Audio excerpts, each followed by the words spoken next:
అవును. సార్ వైసీపీలో అభ్యర్థుల మార్పుని ఏ విధంగా చూస్తారు? వాళ్ళు ప్లస్ అంటారా? మైనస్ అంటారా? వైసీపీలో అభ్యర్థి మార్పు అనేసరికి అసలు అభ్యర్థుల మార్పులు ఎందుకు చేయాల్సి వచ్చిందంటే, ఈ మధ్య రీసెంట్‌గా మన పక్క తెలుగు రాష్ట్రం తెలంగాణలో బీఆర్ఎస్ ఓడిపోవటానికి ఒక కారణం. ఉన్న ఎమ్మెల్యేస్ మొత్తానికి ఎవరిని మార్చకుండా టికెట్లు ఇచ్చాడు.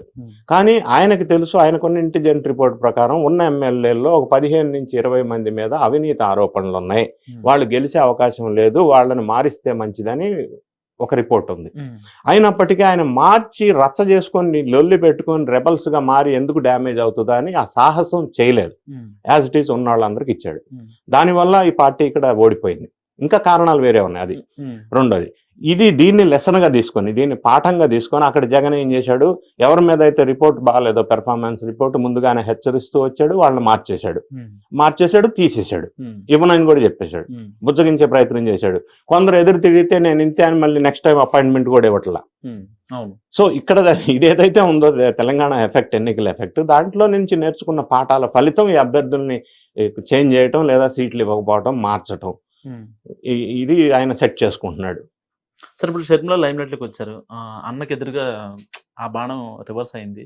సో వెళ్తున్నారు. అంటే ఈవిడ ఒకవేళ ఇంకా మొన్నటిదాకా జగన్ రెడ్డి అన్నారు, ఇప్పుడు జగన్ అన్న అన్నారు. ఆవిడ కొంచెం డౌన్ అయిపోయింది. అన్న మీద అంత ఫోర్స్గా వెళ్ళట్లేదు.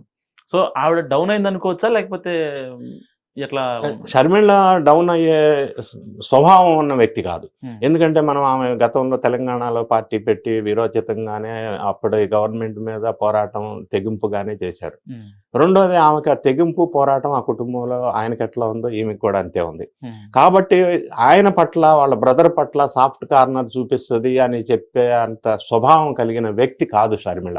ఖచ్చితంగా కాంగ్రెస్ పార్టీ నుంచి ధైర్యంగా వాళ్ళ అన్న అయినా కానీ ఎవరన్నా కానీ ఒక ప్రత్యర్థిగానే పోరాటం చేస్తుంది. వాళ్ళకి సంబంధించిన బడుగు బలహీన వర్గాల మైనారిటీ ఓట్స్ని కొంత ఇటు తీసుకొచ్చే అవకాశం ఖచ్చితంగా ఉంది. ఆవిడ టార్గెట్ జగనేనా అంటే ఏం చెప్తారు? ఎస్, జగనే అని చెప్పటం కంటే కాంగ్రెస్ పార్టీని బలోపేతం చేయటం టార్గెట్ అని అనుకోవచ్చు. ఒకటి, అందులో భాగంగా అన్ఫార్చునేట్లీ ఆర్ ఫార్చునేట్లీ వాళ్ళ బ్రదర్ ప్రత్యర్థి, ఆ విధంగా చూడాల్సి ఉంటుంది. అంటే ఆవిడ గత ప్రభుత్వాలు అంటే ఎప్పుడో ఒక మాట వస్తుంది. కానీ ఈ రీసెంట్గా ప్రాజెక్టులు సందర్శించినప్పుడు కానివ్వండి, ఈ 4 ఏళ్ళలో ఏం జరిగింది అనేది మాట్లాడదు తప్ప, గత ప్రభుత్వాలు అసలు ఎక్కడ వచ్చింది, ఎవరు స్టోన్ వేశారు, తర్వాత ఎవరి ప్రభుత్వంలో ఎంతవరకు పనులు జరిగాయి, ఇవన్నీ డేటా చూడట్లేదు. అంటే ఆవిడ ఫస్ట్ ప్రత్యర్థి జగనే కదా. జగనే. ఎందుకంటే ప్రస్తుతం 4 సంవత్సరాల నుంచి 4.5 సంవత్సరాల నుంచి అధికారంలో ఉన్న పార్టీ. సో ఈ రోజు ఆంధ్రప్రదేశ్ డెవలప్మెంట్కి బాధ్యులు ఎవరంటే 4.5 సంవత్సరాల నుంచి అధికారంలో ఉన్న పార్టీ. సో డెవలప్మెంట్ జరగలేదు అనేది అందరూ గగ్గోలు పెడుతున్నారు. సో డెవలప్మెంట్ జరిగిందా లేదా అనేది మనం కూడా ఒకసారి గమనిస్తే, ఉట్టిగా బురద జల్లే ప్రయత్నం కాకుండా, 2 తెలుగు రాష్ట్రాలు విడిపోయినాయి, పక్క రాష్ట్రమే.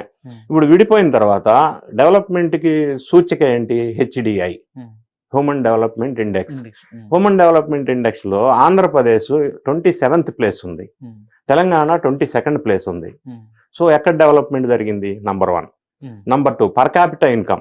ఆంధ్రప్రదేశ్లో 2,19,000 ఉంది, తెలంగాణలో 3,12,000 ఉంది. డెవలప్మెంట్ జరిగింది అనటానికి నిదర్శనం. థర్డ్ పాయింట్, డెవలప్మెంట్ జరిగిందని ఏ స్టేట్ అయినా చెప్పాలంటే పెర్ క్యాపిటల్ పవర్ కన్జంప్షన్ ఒక ఇండెక్స్. తెలంగాణలో per capital power consumption 2012 KWH units. ఆంధ్రప్రదేశ్లో per capital power consumption 1,378. So అభివృద్ధి, లిటరసీ రేట్ తీసుకుందాం. ఆంధ్రప్రదేశ్లో లిటరసీ రేట్ 62.4, తెలంగాణలో లిటరసీ రేట్ 72.8. పవర్టీ రేట్ తీసుకుందాం, పేదరికం రేట్ చూసుకుందాం. తెలంగాణలో పవర్టీ రేట్ 16%, ఆంధ్రప్రదేశ్లో 21%. విడిపోయిన తర్వాత ఈ కొద్ది కాలంలో 2 తెలుగు స్టేట్స్లో ఏది డెవలప్మెంట్ జరిగింది, ఏది డెవలప్మెంట్ జరగలేదు మనం ఎక్కడో కంపేర్ చేయట్లేదు. ఇక పక్క స్టేట్తో కంపేర్ చేద్దాం. ఎందుకు జరగలేదు ఇది? ఈ స్టేట్లో, తెలంగాణలో ఏమైంది? అభివృద్ధి, సంక్షేమం 2 కళ్ళలాగా డెవలప్ చేశారు. సంక్షేమం ఉంది, అభివృద్ధి ఉంది, డెవలప్మెంట్ అద్భుతంగా చేశారు. ఓడిపోవడానికి కారణాలు వేరే ఉన్నాయి, మనం అది సపరేట్గా విశ్లేషిద్దాం. ఆంధ్రప్రదేశ్కి వచ్చేసరికి ఏమైంది? ఓన్లీ సంక్షేమం, ఓన్లీ వెల్ఫేర్, నో డెవలప్మెంట్. అది ఒకటి ఫోకస్ చేయటం వల్ల, డెవలప్మెంట్ ఫోకస్ చేయకపోవటం వల్ల ఇప్పుడు నేను చెప్పిన స్టాటిస్టికల్ డేటా అనాలిసిస్ ఒక నిదర్శనం కాదా డెవలప్మెంట్ జరగాల్సిన స్థాయిలో జరగలేదు అని చెప్పడానికి. ఇండస్ట్రియల్ గ్రోత్ లేనప్పుడు, ఎంప్లాయ్మెంట్ జనరేషన్ లేనప్పుడు, ఎంప్లాయ్మెంట్ డెవలప్మెంట్ లేనప్పుడు, సంపద సృష్టించినప్పుడు స్టేట్ ఎట్లా డెవలప్ అవుతుంది? దానికి ఇండికేషనే ఇప్పుడు నేను చెప్పిన లెక్కలు. జరగలేదు. కానీ వైసీపీ వాళ్ళు మేము మొత్తం డెవలప్ చేసాం అనొచ్చు. కానీ ఇప్పుడు ఇవాళ రేపు ఓటర్స్ కూడా తెలివిగానే ఉన్నారు. ఇంతకుముందు గతంలో లాగా లేదు సిచ్యువేషన్. అందరూ ఇలాంటి ఛానల్స్ లో అందరూ చూస్తున్నారు, వింటున్నారు, ఎడ్యుకేట్ అవుతున్నారు. మీలాంటి వాళ్ళు ఎడ్యుకేట్ చేస్తున్నారు అందరినీ. సో ఓటర్స్ కూడా ఇంత ముందు లాగా లేదు సిచ్యువేషన్. అందరూ గమనిస్తున్నారు. పైసలు ఇచ్చాను, ఇంటింటికి పథకాలు ఇచ్చానంటే కాదుగా, డెవలప్మెంట్ కూడా చూడాలా. డెవలప్మెంట్ చేశానని మీరు చెప్పొచ్చు, చేసిన దానికి నిదర్శనం ఇప్పుడు ఇవన్నీ గమనిస్తూనే ఉన్నారు కదా జనం. ఇవన్నీ నిదర్శనమే కదా ఇప్పుడు నేను ప్రస్తావించిన అంశాలు, స్టాటిస్టికల్ ఫిగర్స్. అది దాని ఇంపాక్ట్ వైఎస్ఆర్ కాంగ్రెస్. దీనికి బాధ్యులు ఎవరు? ఇప్పుడు గత 4 సంవత్సరాల నుంచి 5 సంవత్సరాల నుంచి పరిపాలిస్తున్న వైఎస్ఆర్ కాంగ్రెస్ పార్టీయే కదా బాధ్యత. మరి పక్కనున్న రాష్ట్రం కంటే ఎందుకు అంత తక్కువ ప్రతి దాంట్లో వచ్చింది?